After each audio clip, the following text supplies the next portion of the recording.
I would recommend in a future conference like this that we have tissue boxes that we can give out, because we've seen many things that your mirror neurons are responding to. When you see someone going through an emotional circumstance, your brain responds in the same way. So I've used up all my tissues.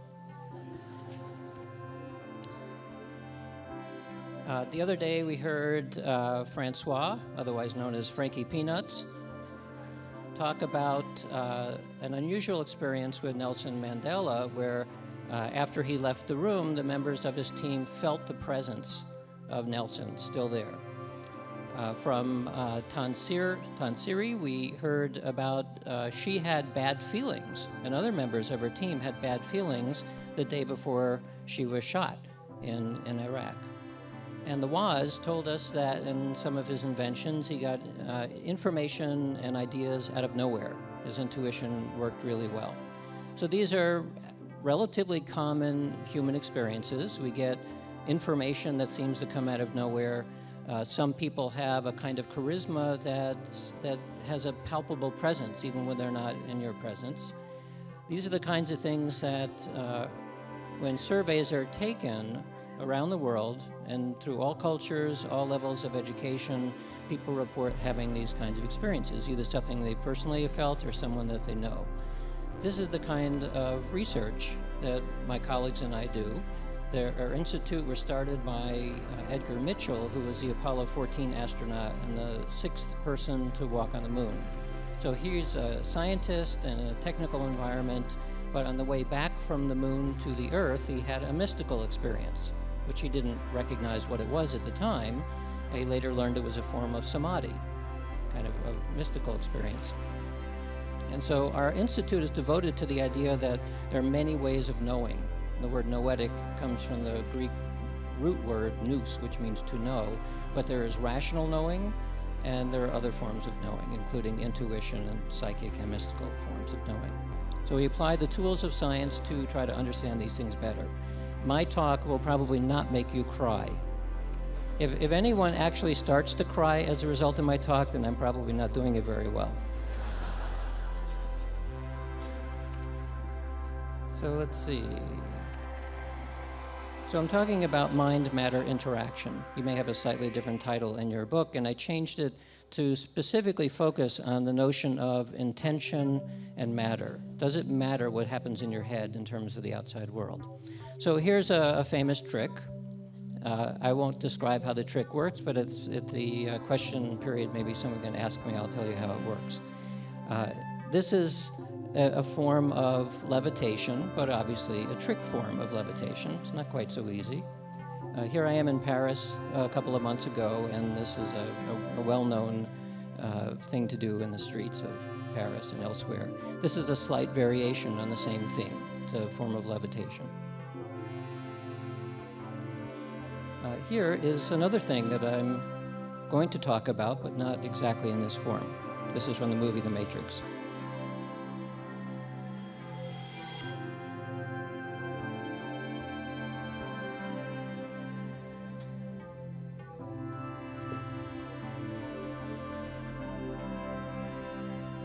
Do not try and bend the spoon.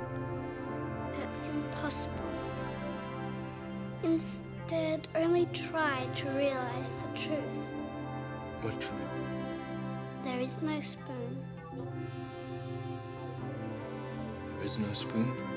Then you'll see that it is not the spoon that bends, it is only yourself.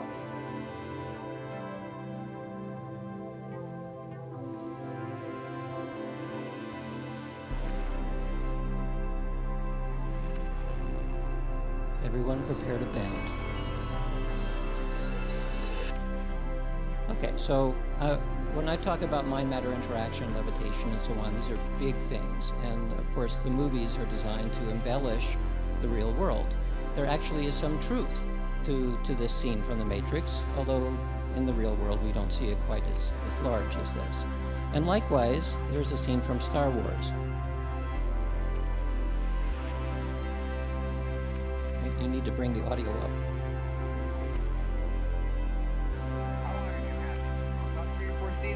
They're up for sale if you want them.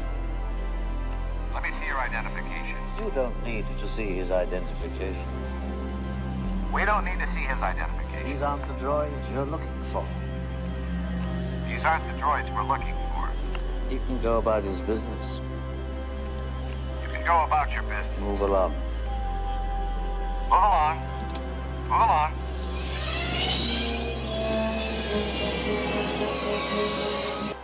So that's, of course, a famous Jedi mind trick. An experiment is possible to do this kind of experiment in the laboratory, and it has been done, and it actually works. It doesn't work as strong as Obi-Wan shows, but it does work to a small degree. And so the reason I'm showing all this is to remind you that even though I'm talking about strange things like psychokinetic effects, the effect of mind on matter, that these are the things that usually come to most people's minds when they think about these phenomena. This is the big stuff. This is Hollywood way embellished beyond reality. But the reason why these things stick and why they're so popular is because many people get a sense that there's something behind there, some truth behind these stories that actually is real. And so I'm going to talk about the real stuff and not the Hollywood stuff. And this then raises the question, how do we discern fact from fiction when we're dealing with these kinds of phenomena, especially given that people are rightly skeptical about these things? When you go on the street, you see somebody levitating and you know it's not real. You may not know how the trick is done, but how do we tell? So that's the kind of work that I do. And so the way that we go about it is we take stories, like the story from Frankie Peanuts. So Nelson Mandela has a strange presence. Well, what do we do about that? Well, we simply take all of the stories, and we start going through the stories and see if you can find a conventional explanation for why you get these effects. So when you do that, roughly half of the stories that people describe as being psychic or extraordinary are coincidence. And this is largely because people underestimate the likelihood that various things are going to happen. A large chunk are also confabulation, and this is basically you misremember. Your memory is slightly distorted and you remember the wrong thing. Some of it is definitely fraud. People make up these stories because they want to gain attention or they want to gain money. Some of it is selective memory. We tend to remember things that are interesting and forget the rest, but there's always a residue. So this is where it becomes interesting from a scientific point of view, because these are anecdotes where every other form of explanation doesn't work very well. And so that's when we start getting interested and see if we can bring it into the laboratory. So what is the something else? Rather than thinking of the kind of work that we do as the paranormal or the supernatural or spooky this or that, what we're really talking about here is what is the role of consciousness in the physical world. And this is a tough problem because science doesn't yet know what consciousness is. The nature of awareness is a major mystery. No one knows. And it's also recursive, as illustrated here by this drawing, that this is the act of consciousness, like what's going on, the awareness in your head, trying to understand itself. That is a recursion problem, and it's extremely difficult to figure out, which is why we don't know what it is yet.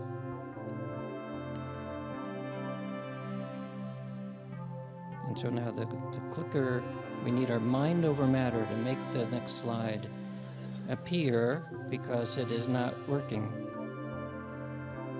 New battery, perhaps? We need energy here. Yeah, clicker's not working. New clicker? Oh, yep. Now we've killed PowerPoint.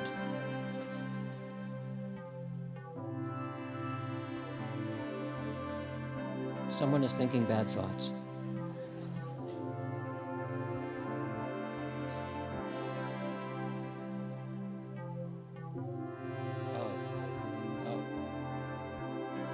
we lost PowerPoint. Oh well. So well, yeah, it's the recursive problem. That's part of the issue here. So what I'm talking then about the role of consciousness in the physical world. That's the way that I think about the program that we're doing, which is basically the physics of consciousness. And when we get our slides back, you'll see that the way that we can begin to think about this from a scientific perspective is that it doesn't involve things coming out of your head. The usual way people think about how is it possible that your mind can influence the world around you without actually pushing it with your fingers. The first thing that people think of is that there's some kind of force that comes out of your head. And this has actually been checked. People have looked for forces for many, many years, and no forces are ever found. We see effects, we see that your intention can change the world, but not force-like. Well, what else is going on then? Let's see if we can go to the next. So one possibility is that there's something about the brain that is at work here. There are conscious and unconscious elements of the brain. Maybe we have other kinds of bodies. There are many traditions, esoteric traditions, that talk about a physical body and a light body and other kinds of bodies. And ultimately, we want to know, if you change your thoughts, can you indeed change your world? So Rajiv told us that in his own story that he would like to do something, and then magically it suddenly happens. Well, is that coincidence, or is there something actually happening in the world?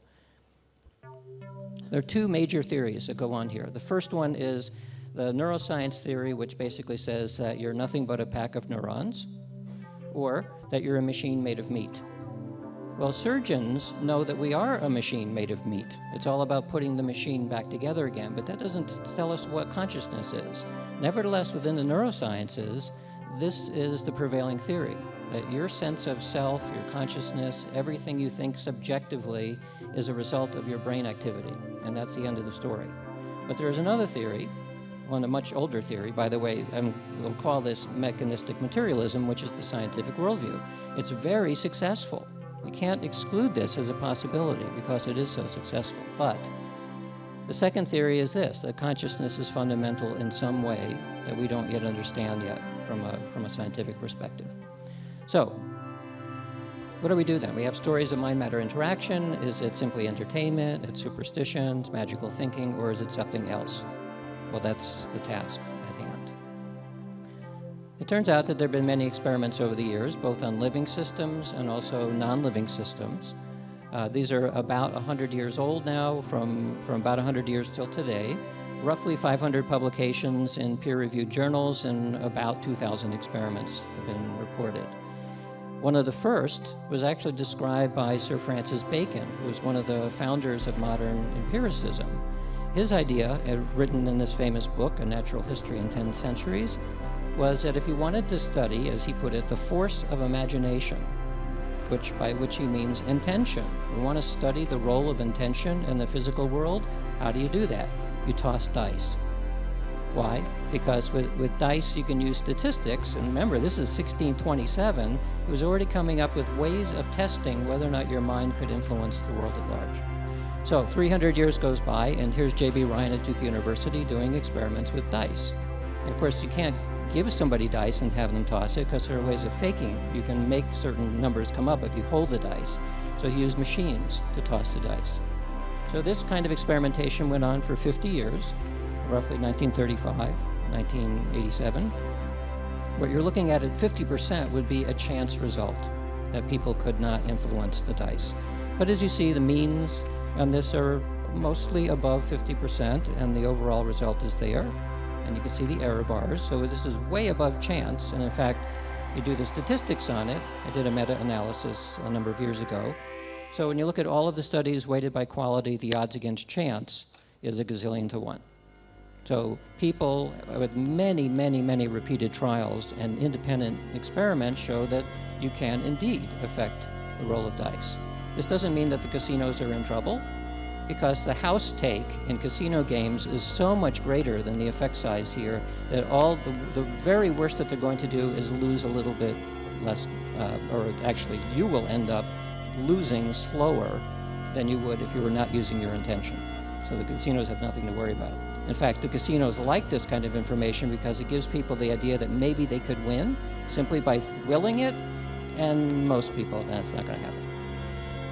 So a long-term experiment using physical objects, this is Bob John and Brenda Dunn from Princeton University, who had a lab that went almost 30 years, and one of their experiments used this big device. It's about 10 feet tall. It had 3,000 little polystyrene balls in it. And the polystyrene balls would fall down through pegs, and they would create a normal curve at the bottom. And your task, that's what the thing looked like. This is what the different bins at the bottom look like after many, many thousands of control runs. It looks supposed to be a normal curve, and it's very, very close to normal. But you ask somebody while the balls are falling down to slightly push them to the right with your mind. In fact, they got pushed to the right. You push them to the left, they move to the left. And when you're not trying to do anything, they stay in the middle. So this is, statistically speaking, a very significant result. In terms of how much the magnitude was, it's not like you could see it happening. You could only see it statistically, but with enough data, you can see that there is actually an effect going on. So how is it possible? Do we have force beams coming out of our head? As illustrated in the comic books, this is the way we think of it. There's lightning strikes out of your head. It makes housework a snap. So how do we begin to even understand this? Up until recently, there wasn't any explanation.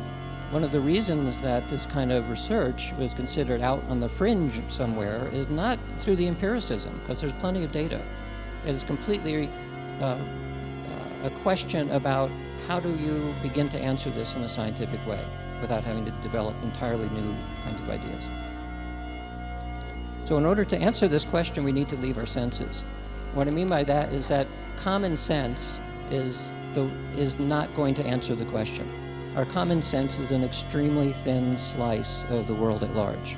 If there's one thing that science has taught us over the years, is that what you perceive with your eyes and with your body and so on, that's a very, very small part of the world. And it's one of the reasons why it took the germ theory of disease basically a century before people understood that maybe you should wash your hands before you eat or do surgery. It took a long time because people could not see the germs. So there are many aspects of the world that are way beyond our ability, our common sense ability, and it's only through the